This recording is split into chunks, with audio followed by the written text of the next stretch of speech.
কিমান যে দূৰত গৈছে নহয়, ক'ব নালাগে আৰু গোলাপ ফুল ইমান ওপৰত হৈ গ'ল মানে কি ক'ম আৰু তলৰ ডালকেইটা কাটি দিছিলোঁ আৰু মাজত এৰি দিছোঁ কাৰণে সেইকেইটা বহুত ওপৰত হ'ল।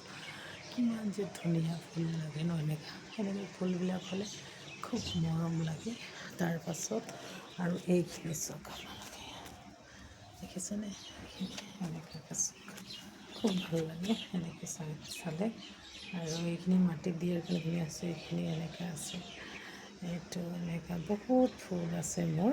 আৰু মই এতিয়া এইটো ঠাণ্ডা দিনত মানে খুব ধুনীয়া হয় ফুল, সেইটো কাৰণে ভাবিলোঁ এটা ভিডিঅ' প্ৰস্তুত কৰোঁ আৰু আপোনালোকক আগতে জনাওঁ, দেখাওঁ আপোনালোকে। আৰু এইটো ফুল চাওক, কালাৰটো কেনেকৈ লাগিছে আপোনালোকে জনাব। আৰু মোৰ ভিডিঅ'বিলাক পাৰিলে এবাৰ লাইক শ্বেয়াৰ কমেণ্টছ কৰি দিব। আৰু সঁচাকৈ আমি ফুল খুবেই ভাল পাওঁ আৰু ফুল আমাৰ বহুত প্ৰয়োজনীয়। আমাৰ ঘৰত যেতিয়া ফুল থাকে তেতিয়াহে মনবিলাক ভাল লাগে চাওক।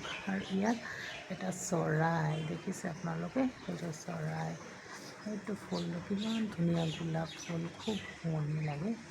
তো সেইকাৰণে ভিডিঅ' প্ৰস্তুতি দেখাব আজিলৈ সম্পূৰ্ণ লগ পাম, বাই বাই।